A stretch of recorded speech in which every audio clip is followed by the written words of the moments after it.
नमस्कार साथियों, स्वागत है आपके अपनी ऑनलाइन प्लेटफॉर्म एजुकेशन फैक्ट्री पर। आशा करता हूं कि आप सभी अच्छे होंगे और आपकी पढ़ाई लिखाई भी अच्छी चल रही होगी। तो जैसा कि आपको पता है, पशु परीक्षक भर्ती का एग्जाम नजदीक है और अपने क्या है कि डेली की डेली क्लासें आ रही है। आज की क्लास बहुत मोस्ट इंपोर्टेंट रहने वाली है। तो जो बच्चे पहली बार चैनल पे हैं वो पहले चैनल को सब्सक्राइब करना नहीं भूलें और बेल आइकन जरूर दबा दीजिए ताकि आने वाली वीडियो का नोटिफिकेशन आप तक पहुंच सके।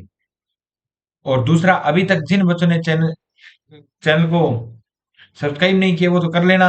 लेकिन हमारा एक एजुकेशन फैक्ट्री नाम से ऐप भी है, जिसको भी डाउनलोड नहीं किया तो प्ले स्टोर पर जाकर डाउनलोड कर सकते हैं। और वहां पर मात्र 99 रुपए में आपको पशु परीक्षक भर्ती के 300 टेस्ट दिए जा रहे हैं, जो कि 250 टेस्ट तो आपको क्या है कि टॉपिक वाइज टेस्ट है और 51 टेस्ट आपके क्या है, फुली लेंथी टेस्ट है। तो जल्दी से जाइए और इस मौके का फायदा उठाइए। दूसरा, जो ये बच्चे क्लास देख रहे हैं, इस क्लास की जो पीडीएफ है वो आपको टेलीग्राम और व्हाट्सएप चैनल के माध्यम से मिल जाएगी, जिसका लिंक डिस्क्रिप्शन में दिया हुआ है। शुरुआत करते हैं अपने पहले क्वेश्चन की आज की। और आज का जो टॉपिक रहेगा वो रहेगा डेयरी विकास पशु बीमा, जो पशुपालन की योजनाएं हैं, इसमें से पक्का एक क्वेश्चन जरूर आएगा। और क्वेश्चन और टॉपिक में से एक आधा कम हो सकता है, लेकिन इस टॉपिक में से एक क्वेश्चन आने की पूरी पूरी संभावना है, क्योंकि ये करंट का ही पार्ट हो जाता है अपने। तो शुरुआत करते हैं।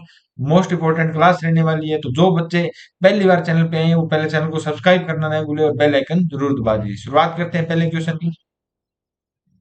कामधेनु डेयरी योजना की शुरुआत राजस्थान में किस वर्ष हुई थी? तो कामधेनु डेयरी योजना की शुरुआत 2013 में हुई थी। कब हुई थी? 2013 में हुई थी। याद रखना, कामधेनु डेयरी योजना की जो शुरुआत हुई थी वो राजस्थान में कब हुई थी? 2013 में। नेक्स्ट बात करें, ऊंट प्रजनन को बढ़ावा देने के लिए ऊंट प्रजनन को दो किस्तों के में कितने रुपए की आर्थिक सहायता दी जा रही है? तो आर्थिक सहायता की अपने बात करें तो 10,000 रुपए दी जा रही है। दो किस्तों की 10,000 रुपए दिए जा रही है। याद रखना, ऊंट प्रजनन को बढ़ावा देने के लिए 10,000 दी जा रही है सहायता राज्य सरकार के द्वारा। नेक्स्ट क्वेश्चन की बात करें, मुख्यमंत्री पशुधन निःशुल्क योजना, ये बिल्कुल मोस्ट मोस्ट इंपोर्टेंट क्वेश्चन है। पशुधन निःशुल्क योजना की शुरुआत कब की गई थी? तो पशुधन निःशुल्क योजना की शुरुआत 15 अगस्त 2012 को की गई थी। पशुधन निःशुल्क योजना की शुरुआत 15 अगस्त 2012 को की गई थी।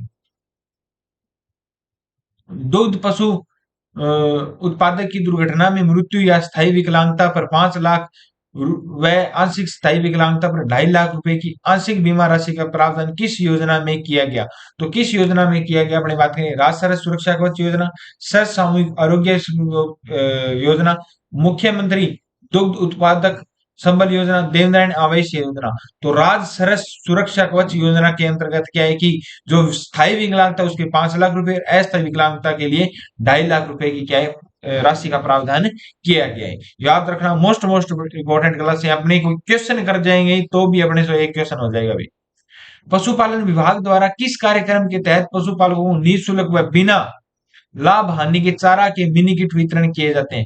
तो किस योजना के तहत लाभ हानि बिना निःशुल्क बिना लाभ हानि के चारा बीज मिनी किट वितरण किया जाता है? जैसे बीजों निःशुल्क बीज वितरण होते हैं ना, बीज वितरण के वैसे ही चारा भी क्या है कि मिनी किट वितरण किए जाते हैं। किसके तहत अपने बात करें तो निःशुल्क बीज वितरण योजना नहीं, पशुपालन विकास योजना नहीं, चारा विकास कार्यक्रम के अंतर्गत क्या है कि निःशुल्क बिना लाभ हानि के चारा क्या है, चारा के बीज मिनी किट वितरित किए जाते हैं। याद रखना, मिनी किट बीज वितरण योजना मत कर देना, क्योंकि ये क्वेश्चन आपके आने वाला है। मेरे को लगता है ये क्वेश्चन छपेगा और इसमें पहला ऑप्शन ही ये दिया गया, बीज वितरण नहीं। चारे के जो बीज दिए जाते हैं, जैसे ज्वार का दिया जाता है, बरसीम का जो बीज दिया जाता है, वो किस योजना के अंतर्गत दिया जाता है? चारा विकास कार्यक्रम के अंतर्गत है दिया जाता है मिनी किट, जो आपको एग्रीकल्चर सुपरवाइजर देते हैं गांव में। उष्ट संरक्षण योजना की शुरुआत कब की गई थी? तो उष्ट संरक्षण योजना की शुरुआत अपनी बात करें तो कब की गई थी? 1 नवंबर 2022 को। ये करंट का ही क्वेश्चन है। उष्ट संरक्षण योजना की शुरुआत कब की गई थी? 1 नवंबर 2022 को की गई थी। नेक्स्ट क्वेश्चन की बात करें, राजस्थान में डेयरी विकास के त्रिस्तरीय संस्थागत ढांचे में निम्नलिखित में से कौन शामिल है? कौन कौन शामिल है? तो त्रिस्तरीय जो संस्थागत है, तो राजस्थान सहकारी डेयरी फेडरेशन बिल्कुल सही है। जिला उत्पादक होते हैं, सही है। दुग्ध सहकारी समितियां भी होती है। पहले गांव में होती है, फिर जिले में होती है, फिर क्या है कि राज्य में होती है। तो तीनों क्या है कि अपने डेयरी के क्या होते हैं? ढांचे। तो इसका सही आंसर क्या होगा? उपयुक्त सभी होगा। क्या होगा? उपयुक्त सभी होगा। राजस्थान डेयरी विकास बोर्ड की स्थापना किस वर्ष हुई थी? तो राजस्थान जो डेयरी विकास बोर्ड है उसकी स्थापना कब हुई थी? 1965 में हुई थी। कब हुई थी? 1965 में हुई थी। नेक्स्ट क्वेश्चन की अपनी बात करें, RCDF, Rajasthan commercial dairy federation, RCL का मतलब यह है राजस्थान कमर्शियल डेयरी फेडरेशन, राज्य में किस ब्रांड के नाम से दूध उत्पादन उपलब्ध करवाता है? तो किस ब्रांड से दूध उपलब्ध कराता है? सरस के नाम से। किससे? सरस के नाम से ये क्या है? दूध उपलब्ध करवाया जाता है। नेक्स्ट क्वेश्चन की बात करें, राजस्थान की प्रथम डेयरी कहां पर, कौन सी है? पद्मा डेयरी, जो कहां पर है? अजमेर में है। कहां पर है? अजमेर में, याद रखना। कहां पर है? अजमेर में। सर सामूहिक आरोग्य, ये क्वेश्चन बहुत बार आया है पद्मा डेयरी वाला, तो ये तो आने ही आना है भी। सर सामूहिक आरोग्य बीमा योजना के अंतर्गत दुग्ध उत्पादकों का बीमा किस संस्था के द्वारा किया जाता है? सर सामूहिक आरोग्य योजना का जो बीमा है वो किस अंतर्गत किया जाता है, किस संस्था के द्वारा किया जाता है? तो किसके द्वारा किया जाता है? प्रारंभिक शिक्षा सहकारी द्वारा, राजस्थान सहकारी डेयरी फेडरेशन के द्वारा? नहीं, जिला दुग्ध उत्पादक सहकारी संघों के द्वारा ये क्या है? बीमा किया जाता है। नेक्स्ट क्वेश्चन की बात करें, राजस्थान सर सुरक्षा कवच बीमा योजना के अंतर्गत निम्नलिखित में से कौन से कथन सही कथन का पहचान करना है अपने को? इस योजना के दुग्ध उत्पादक पूर्ण विकलांगता पर बीमा रुपए राशि देते हैं। इस योजना में उत्पादकों को आंशिक स्थायी विकलांगता पर बीमा राशि दी है। पहला व दोनों सही है भी, पहला व दूसरा दोनों सही है भी। पूर्ण विकलांगता और आंशिक अपनी बात की थी ना, पूर्ण विकलांगता पर 5 लाख रुपए और आंशिक विकलांगता पर 2.5 लाख रुपए देता है राज्य सड़क सुरक्षा कवच योजना में। ये क्वेश्चन आया था, वही है। राष्ट्रीय डेयरी अनुसंधान संस्थान कहां पर है? तो करनाल हरियाणा में। ये एग्रीकल्चर सुपरवाइजर 2021, 18, 15, 13 इन सभी एग्जामों में ये क्वेश्चन आया था। याद रखना, करनाल हरियाणा में। एक क्वेश्चन जरूर याद रख लेना मेरी तरफ से, FMD foot and mouth disease है, ये हर एग्जाम में, एग्रीकल्चर में, एनिमल हस्बेंड्री के जितने भी एग्जाम होते हैं, कोई से भी एग्जाम देख लेना, इस क्वेश्चन का पूछा गया खुर पका मुंह पका कौन सी बीमारी है? विषाणु से होती है या जीवाणु से होती है? ये इतना ही पूछा गया है। तो याद रखना, सभी जीवाणु याद रखते हैं, बिल्कुल गलत है। विषाणु से होती है। किससे होती है? विषाणु से। बिल्कुल क्वेश्चन आएगा, अब की बार भी आएगा। एनिमल हस्बेंड्री का इसमें है तो ये क्वेश्चन जरूर आने वाला है, रट के रख लेना। राजस्थान गो संरक्षण व संवर्धन निधि नियम बनाया गया। गो संवर्धन व संवर्धन नियम बनाया गया किसके द्वारा? कब बनाया गया? 2016 में। कब बनाया गया? 2016 में। नेक्स्ट क्वेश्चन की बात करें, राष्ट्रीय डेयरी विकास बोर्ड कहां पर स्थित है? राष्ट्रीय डेयरी फेडरेशन कहां पर स्थित है? वो आपने बताई थी, करनाल हरियाणा में। राष्ट्रीय डेयरी विकास बोर्ड कहां पर है? तो राष्ट्रीय डेयरी विकास बोर्ड है आनंद गुजरात में। कहां पर है? आनंद गुजरात में। राजस्थान में सर्वाधिक दूध उत्पादन करने वाला जिला कौन सा है? राजस्थान में सर्वाधिक दूध उत्पादन करने वाला जिला जयपुर है। कौन सा है? जयपुर है भी। राजस्थान की प्रथम महिला दूध सहकारी समिति कहां पर खोली गई थी? मोस्ट इंपोर्टेंट क्वेश्चन है। तो कहां पर खोली गई थी? भोजासर बीकानेर में। कहां पर खोली गई थी? भोजासर बीकानेर में। मुख्यमंत्री दुग्ध उत्पादक संबल योजना के अंतर्गत कितनी राशि प्रति लीटर दूध लीटर अनुदान स्वरूप प्रदान की जाती है? तो कितनी राशि प्रति लीटर दूध अनुदान स्वरूप की जाती है अपने बात करें तो 5 रुपए। कितनी? 5 रुपए अनुदान स्वरूप क्या है प्रदान की जाती है मुख्यमंत्री दुग्ध उत्पादक संबल योजना के तहत। किस अंतरराष्ट्रीय संस्था की सहायता से राजस्थान राजस्थान डेयरी विकास निगम की स्थापना हुई थी? राजस्थान डेयरी विकास निगम की स्थापना किसकी सहायता से हुई थी? तो केंद्रीय विश्व बैंक, विश्व बैंक के द्वारा हुई थी। किसके द्वारा हुई थी? विश्व बैंक के द्वारा हुई थी भी। मुख्यमंत्री दुग्ध उत्पादक संबल योजना की शुरुआत कब हुई थी? तो वो मुख्यमंत्री दुग्ध संबल योजना जो पीछे आई है उसकी शुरुआत कब हुई थी? तो अशोक गहलोत ने की थी 19 दिसंबर 2019 में। 19 दिसंबर 2019 में किसने की थी? अशोक जी गहलोत ने। ठीक है, याद रखना। 23 अगस्त 2019 को किस योजना की शुरुआत की गई? पिछला क्वेश्चन भी याद रखना और ये भी याद रखना, ये इसकी शुरुआत 19 दिसंबर 2019 में हो रही है, दुग्ध संबल योजना की। ये क्वेश्चन है 23 अगस्त 2019 को किस योजना की शुरुआत की गई थी? तो याद रखना नंदी गौशाला। नंदी गौशाला की शुरुआत भी 23 अगस्त को आई हुई थी। और ये कब हुई थी? 19 दिसंबर। 19 और 23 में 4 का ही फर्क है, बस 4 तारीखें याद रखनी है। याद रखनी है, अगस्त और दिसंबर, और 19 दिसंबर और 23 अगस्त, 4 महीने का ही फर्क है अभी इसमें भी। तो 4 याद रखना, ये दिसंबर, ये 4 4 का याद रखना, ठीक है। मुख्यमंत्री कामधेनु पशु बीमा योजना के तहत प्रति परिवार को दो दुधारू पशुओं को निःशुल्क बीमा कितने रुपए का किया जाएगा? तो कितने रुपए का किया जाएगा, अपने बात करें तो निःशुल्क बीमा 40,000 रुपए का किया जाएगा कामधेनु के पशु बीमा के अंतर्गत। पशु बीमा योजना किसके सहयोग से संचालित की जा रही है? तो पशु बीमा जो किसके सहयोग से संचालित की जा रही है? केंद्र सरकार के। किसके? केंद्र सरकार के सहयोग से संचालित है, की जा रही है। पशु बीमा योजना के तहत एससी एसटी और बीपीएल परिवार के पशुपालक को बीमा करवाने पर केंद्र सरकार द्वारा प्रीमियम कितने प्रतिशत की छूट दी जा रही है? बीमा करवाने पर उसमें ब्याज में कितने वर्ष की प्रतिशत की छूट दी जा रही है एससी एसटी और बीपीएल परिवारों को? तो अपने बात करें 70% की क्या है, छूट दी जा रही है। कितने परसेंट की? 70% की छूट है, दी जा रही है। नेक्स्ट अपने बात करें मुख्यमंत्री कामधेनु पशु बीमा के संदर्भ में असत्य कथन चयन कीजिए। इसकी घोषणा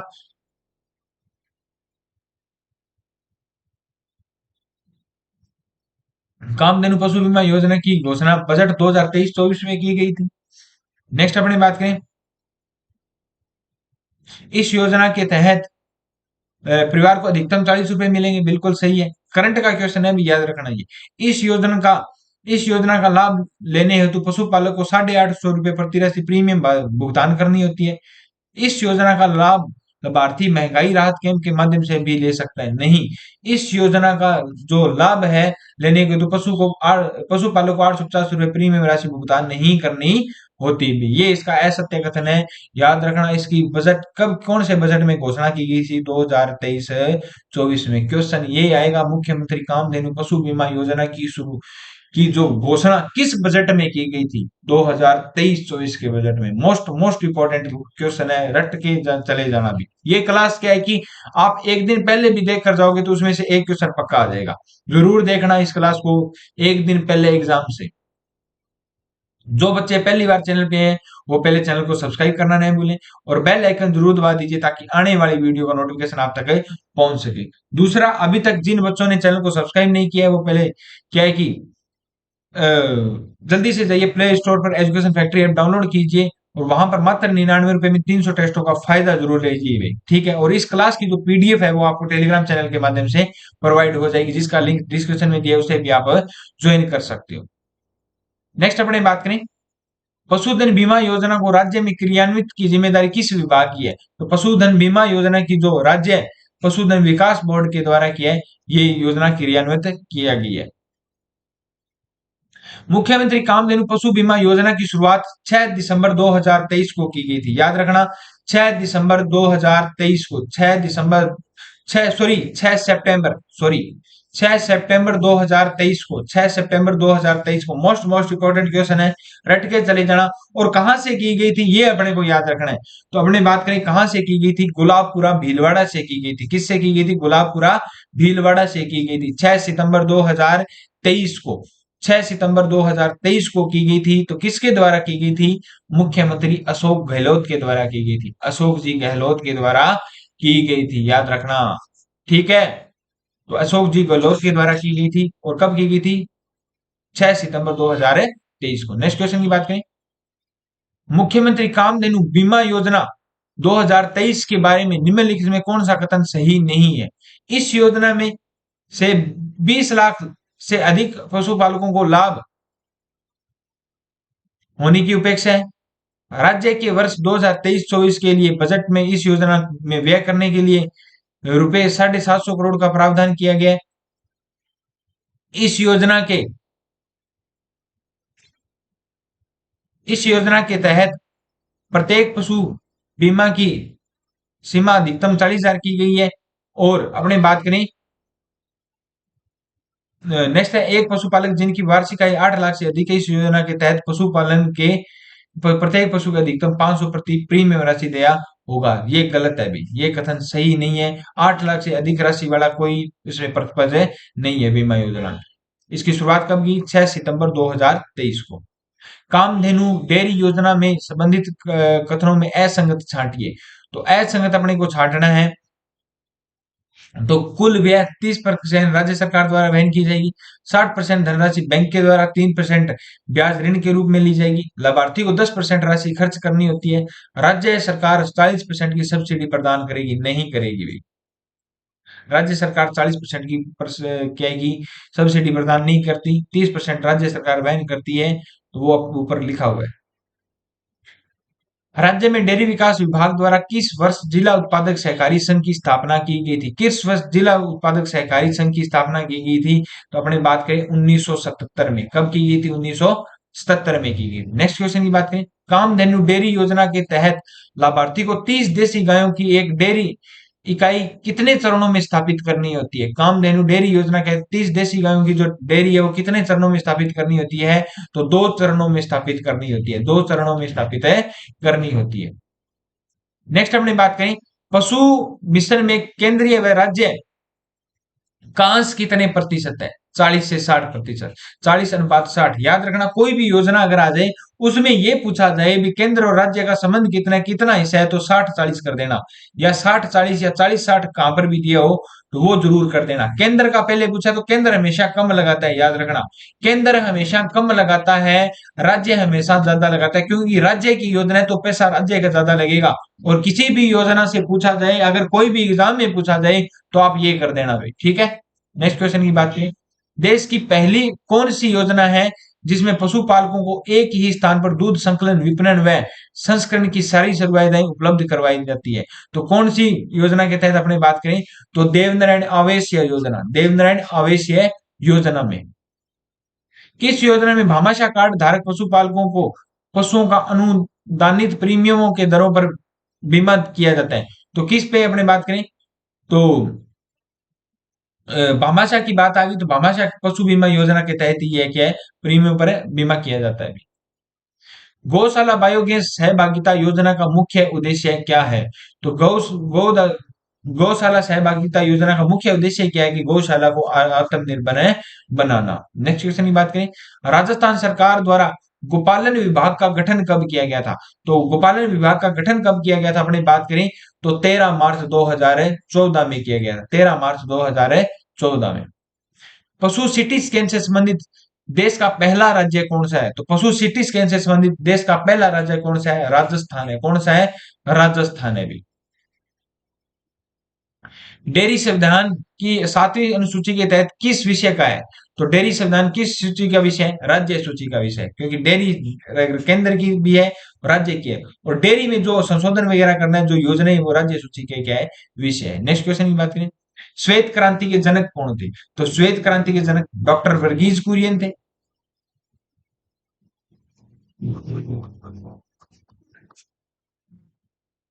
और श्वेत क्रांति की शुरुआत कब हुई थी? तो श्वेत क्रांति की शुरुआत 1970 में हुई थी। 3 चरणों में हुई थी। कितने चरणों में? 3 चरणों में हुई थी। करने वाले कौन थे? डॉक्टर वर्गीज कुरियन। कहां से की थी? आनंद गुजरात से। कहां से? आनंद गुजरात से। राजस्थान राष्ट्रीय डेयरी फेडरेशन भी कहां पर है? आनंद गुजरात। कहां पर है? राष्ट्रीय डेयरी फेडरेशन जो वो कहां पर है? आनंद गुजरात में भी, याद रखना। आरसीडीएफ की स्थापना राजस्थान में किस वर्ष की गई थी? RCDF Rajasthan commercial dairy federation की स्थापना कब की गई थी? तो अपने बात करें 1977 में की गई थी। कब की गई थी? 1977 में की गई थी। नेक्स्ट क्वेश्चन की बात करें, आर्थिक समीक्षा 2022-23 के तहत राजस्थान में कुल कितने जिलों में दुग्ध उत्पादन केंद्र संचालित किए जा रहे हैं? तो 22। ये क्वेश्चन इंपॉर्टेंट है। आर्थिक समीक्षा 2022-23 के अनुसार राजस्थान में कुल कितने दुग्ध उत्पादन केंद्र है? 22 है। कितने हैं? 22। आर्थिक समीक्षा 2022-23 के तहत राजस्थान में कुल कितनी दुग्ध सहकारी समितियां हैं? 22-23 के क्वेश्चन दोनों इंपॉर्टेंट है भाई। कितनी सहकारी समितियां अपने बात करें तो 17,463 है। कितनी है? 17,463 है। नेक्स्ट क्वेश्चन की बात करें, राजस्थान की सबसे बड़ी डेयरी किस स्थान पर है? तो राजस्थान की सबसे बड़ी डेयरी रानीवाड़ा जालोर में है। कहां पर है? रानीवाड़ा जालोर में। राजस्थान की प्रथम डेयरी कहां पर है? पदमा डेयरी है, जिसका नाम क्या है? पदमा डेयरी। और कहां पर है? अजमेर में। कहां पर है? अजमेर में। वित्तीय वर्ष 2022-23 में आरसीडीएफ में से संबद्ध सभी दुग्ध संघों में कितने प्रतिदिन कितने लीटर औसतन दूध संकलित किया था? तो कितना दूध संकलित किया था? 26.61 लाख लीटर क्या है दूध संकलित या इकट्ठा किया था अभी। राजस्थान सरस सुरक्षा कवच योजना के अंतर्गत दुग्ध उत्पादक की मृत्यु या पूर्ण विकलांगता पर कितनी राशि दी जाएगी? आपने बात की थी अभी 5 लाख रुपए। कितनी? 5 लाख रुपए। और अस्थायी विकलांगता पर,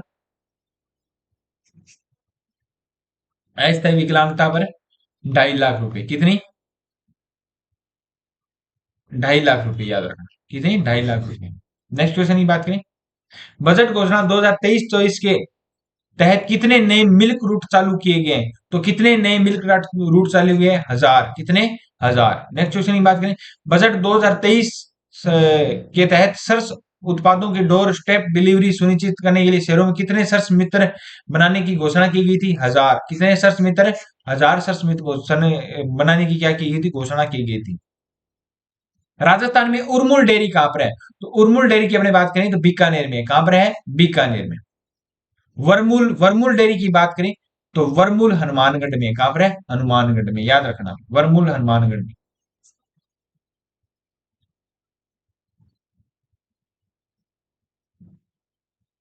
सॉरी, वर्मुल वर्मुल डेयरी कहां पर है?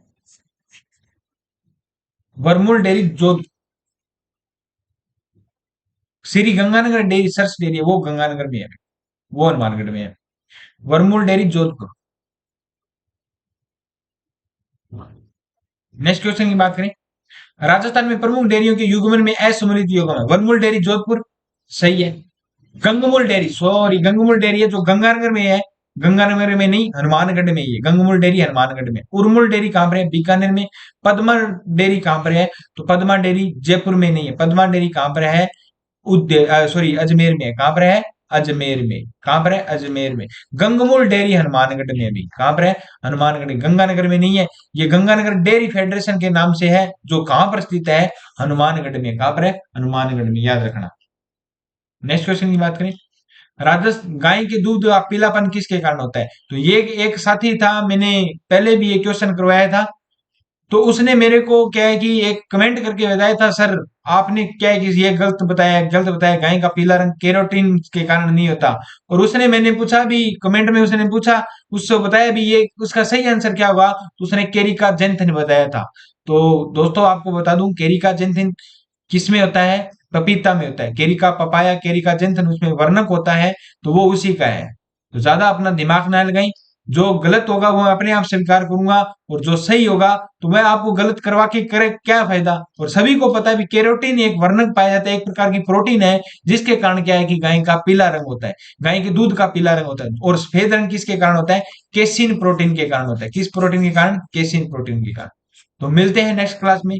जय हिंद, जय भारत। उससे पहले जल्दी से एजुकेशन फैक्ट्री ऐप है डाउनलोड कर लीजिए।